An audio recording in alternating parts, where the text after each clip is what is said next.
And those are some of the headlines. This is Democracy Now!, democracynow.org, The War and Peace Report. I'm Amy Goodman. The crisis in Yemen is mounting following a number of high-level defections from the regime of the U.S.-backed President Ali Abudullah Saleh.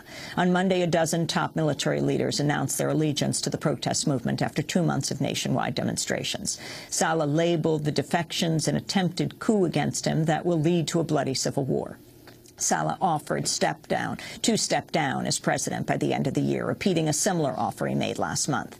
Meanwhile, the defecting military officials have vowed to defend protesters following a number of deadly attacks by Saleh's forces. The worst came Friday when 45 people were killed, over 350 wounded, when Yemeni forces opened fire on demonstrators in the capital, Sana'a. A number of Yemeni diplomats have also resigned, including ambassadors to 7 countries. 4 staffers at the Yemeni embassy in Washington say they no longer support Saleh's government and are siding with the protesters. Yemen's ambassador to the United Nations, Abdullah al-Saidi, also announced his resignation. Peaceful demonstrators were shot in cold blood, and 52 persons perished as a result of snipers shooting them from balconies. I thought this is immoral, and it's disturbing, and I thought that how can I represent and articulate a policy that and with good conscience that will justify something like this, or find excuses to what happened on that infamous day. It's estimated well over 100 people have been killed in the Yemeni government's crackdown, a toll believed to rival the number killed in Libya. But the U.S. response has been markedly different. On Monday, the Obama administration called the recent violence unacceptable, but announced no tangible steps to pressure Saleh's government. Over the past 5 years, the United States has provided more than $300 million in military and security aid to Yemen. Saleh's forces have used U.S.-manufactured equipment in the recent attacks on protests. Democracy Now! Correspondent, independent journalist Jeremy Scahill has been closely following the developments in Yemen. He joins us now in our studio. Welcome to Democracy Now!, Jeremy. What happened in the latest killings this weekend? Right. Well, on Friday, there were horrifying images that came out of Yemen. A lot of people being shot in the head, some being shot in the face by snipers on rooftops.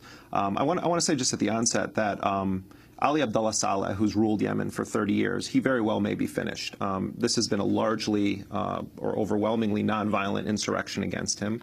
But he also is an incredibly shrewd operator that has shown an unbelievable ability to survive through the Cold War, through the beginning of the so-called launch of the War on Terror. I mean, when the Bush administration decided to basically launch a war against the world after 9/11, Yemen was on the initial list of targets that they were going to go into because it's Osama bin Laden's ancestral homeland.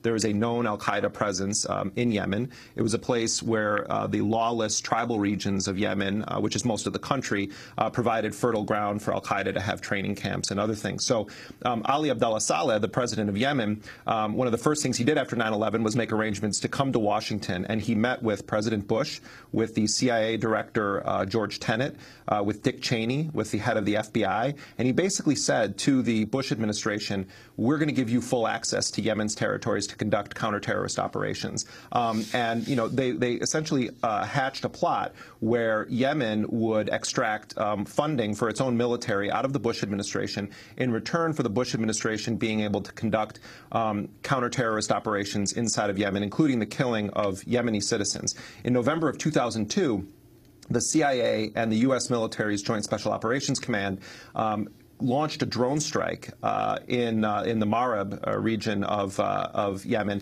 and they actually killed 6 people, including a U.S. citizen from Buffalo, New York. That was the first strike outside of the battlefield of Afghanistan and Iraq that we know of, and it really set the doctrine in play that the world is a battlefield. So Yemen, from the very jump of the so-called War on Terror, has been a crucial fighting ground for the U.S. The Obama administration has really escalated the covert war inside of Yemen and has dramatically increased the funding to Yemen's military, particularly to its elite counterterrorism unit, which is trained by U.S. Special Operations Forces. So what I think is important to recognize as we watch Yemeni security forces shooting dead their own citizens in the streets of Sana'a and other cities is that it could get much worse if Ali Abudullah Saleh decides to unleash the U.S.-trained counter-terrorist units on his own population. To date, we don't have any evidence that he's done that. But what Saleh has done over the past decade is take U.S. assistance that's meant for his forces to be trained to target al-Qaeda or the newer manifestation of al-Qaeda in Yemen, which is called al-Qaeda in the Arabian Peninsula, which is a dual Saudi and Yemeni operation aimed at toppling both Saleh's regime and the kingdom of Al Saud in Saudi Arabia. The Yemenis have taken that assistance, that training, that U.S. weaponry, the helicopters that have been laundered through Saudi Arabia but are really from the U.S., and has used it to fight an insurrection against his regime from the Houthi Shiite population in the north of Yemen and also the southern secessionist movement that has been trying to overthrow his government for a number of years. So he has a history of misdirecting U.S. assistance. The fact is that the U.S. has been almost entirely silent in the face of Saleh's forces gunning down their own citizens, which stands in stark contrast to the position that the U.S. has taken on some of the other regimes in the area. And you can't help but wonder if the U.S. is hoping that Saleh holds on in Yemen because the head of the Counterterrorism Center in the United States said recently in front of Congress, as did the Director of National Intelligence, James Clapper, that al-Qaeda in the Arabian Peninsula represents the single greatest terrorist threat to the United States. If Saleh leaves and there's a vacuum of power, the U.S. predominance over Yemeni affairs when it comes to counter-terror operation could be called into question. The last thing I'll say on this is that I've spent the past couple of months talking to former CIA people, former special operations people, former Defense Intelligence Agency people who've all worked on Yemen for many, many years. All of them say that al-Qaeda in the Arabian Peninsula does not represent an existential threat to the United States. There are one-off incidents like the underwear bomber, Abdul Farouk Abdul Muttalib, who was trained in Yemen. There are connections with Anwar al-Awlaki and others who have committed acts of terrorism. But we're talking about 300 to 500 people that are on the ground there in Yemen.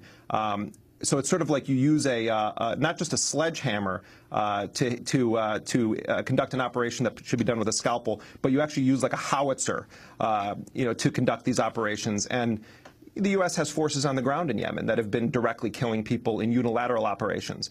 They've done airstrikes inside of Yemen. They've trained Yemeni forces. The U.S. has spent a lot of money militarily in Yemen and very little money by comparison building up Yemen's civilian infrastructure. So you could say that U.S. policy has played a central role in the last decade of destabilization in Yemen and has also undermined the authority of their own leader that they back by killing civilians in airstrikes. So I think that the Obama administration's position on Yemen has been one of deafening silence thus far. You know, when Hillary Clinton, the Secretary of State, went on her apology tour after the WikiLeaks release of the U.S. documents, one of the places she stopped was in Yemen. She urged Yemen to step up security cooperation with the United States, but you could imagine behind the scenes very concerned about what the WikiLeaks documents are saying and what they revealed and the peril it put the Yemeni regime in. Very quickly summarize what it said. Right. Well, General David Petraeus, when he was the head of U.S. Central Command, created what was called an execute order that authorized U.S. Special Operations Forces to go into countries and conduct kinetic operations, lethal operations away from Afghanistan and Pakistan. These orders had been issued before, but it was sort of an update of this for the Obama administration. As part of this, the U.S. launched airstrikes inside of Yemen in December of 2009, supposedly targeting al-Qaeda leaders. Yemen lied to its own people, the Yemeni government, to its own people and the world, and said that they were Yemeni airstrikes. But then Al Jazeera filmed and Amnesty International obtained photos of U.S. missiles at the site. And so what the WikiLeaks cables show is that Yemen's president and the deputy prime minister said to David Petraeus when he went there to meet with them after these strikes, we're going to continue to lie and say the missiles are ours and not yours. And in fact, the deputy prime minister said, I just lied to the parliament. And so when this was released, it became abundantly clear to the world that Yemen was essentially acting as a proxy for the U.S. in these attacks.